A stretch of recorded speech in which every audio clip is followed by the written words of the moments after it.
자, 이번 시간 저희 빅텍과 스페코 같이 살펴보도록 하겠습니다.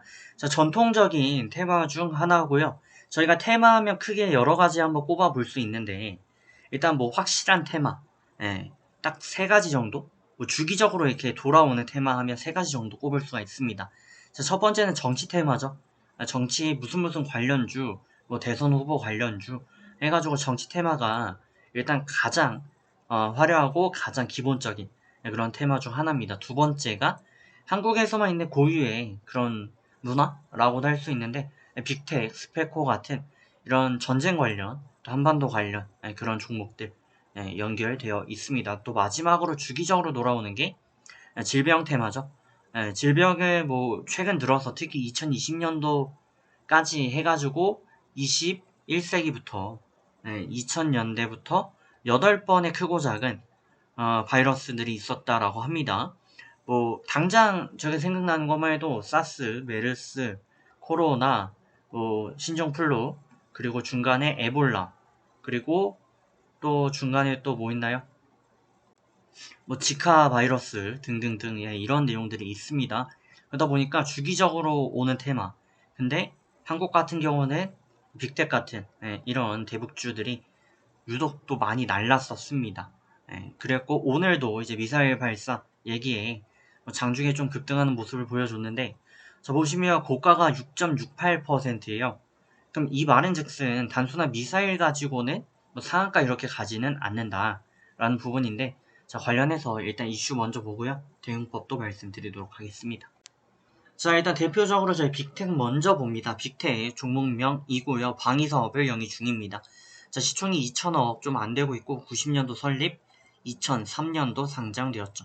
자 매출액이 672억 정도 되고 있습니다. 자 관련주로서 빅텍뿐 아니라 뭐 슈니드 이런 종목들도 꼽는데 뭐 스페코와 빅텍이 대장으로 인식이 되고 있죠. 자 그럼 오늘 빅텍 이슈된 부분은 아무래도 보시는 것처럼 북한 미사일 관련주 영향을 보였다라는 내용입니다. 한일 단조도 포함이 되어 있습니다. 한일 단조. 근데 저희가 항상 이런 이슈가 터지면 대장으로 제일 먼저 움직이는 거는 빅텍 그리고 스페코 두 가지 정도 좀 주의 깊게 보시면 좋겠습니다. 제이시언 시스템도 뭐 포함이 되긴 하는데 어쨌든 뭐 빅텍이 일단 1번지입니다. 근데 이 종목 같은 경우 오늘 이제 탄도미사일 발사 내용이 나왔고 그에 대해서 주가가 좀 횡보를 그렸는데 흐름을 좀 그렸는데 그렇다고 해서 이게 이렇다 할 만한 모습까지는 그려내지 못했다라는 거고 다만 이제 장기적으로 보시게 되면은 이렇게 급등한 이후에 자리를 잡고 그냥 장기 횡보를 지금 이어가고 있습니다. 이 장기 횡보가 이어지고 있는데 대선 테마 같은 건 사실 명분만 있으면 얼마든지 갈 수 있고요. 그리고 뭐 질병 테마 같은 경우도 때가 오면 갑니다. 근데 이 전쟁 관련 테마는 사실 그렇게 쉽게 오지 않고요. 뭐 정책이나 여러 가지 영향을 많이 받죠. 근데 최근 흐름을 보시면 작년부터 해가지고 지속적으로 박스권을 계속 이어가고요. 저거래를 유지하고 있어요. 그 말인즉슨 매집 단계에 계속 이어가고 있는 거고 기회를 세력도 노리고 있는 겁니다. 하지만 그 기회가 언제인지는 저희도 잘 알 수가 없죠. 그 부분을 인지해 주시면 좋을 것 같고요. 이 얘기를 드리려고 했는데 좀 길어졌습니다. 중요한 부분은 단순한 위협감만으로는 주가가 그렇게 많이 오르진 않는다. 제가 아까 특히 속보가 제일 먼저 떴을 때 빅텍을 한번 봤거든요. 3%에서 5% 정도 올라가는 그 구간을 봤어요. 근데 제가 빨리 체크를 했는데도 5%대였었고요. 그리고 1% 정도만 올라서 6% 갔다가 내려왔습니다. 그 부분을 감안하면 저희가 무작정 이런 테마가 있다고 해서 사는 거는 바람직하지는 않습니다. 다만 장기적인 관점에서 조금씩 매집해가는 거 나쁘지는 않겠다라는 거고요.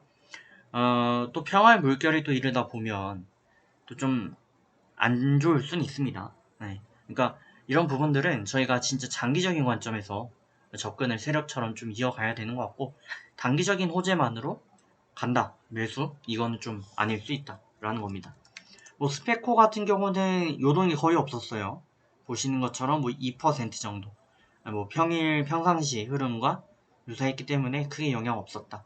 그러면 어느 호재쯤 돼야지 이 주가가 움직이느냐? 일단 대륙간 탄도미사일 같은 거 한번 날려야 이런 종목이 좀 많이 뜁니다.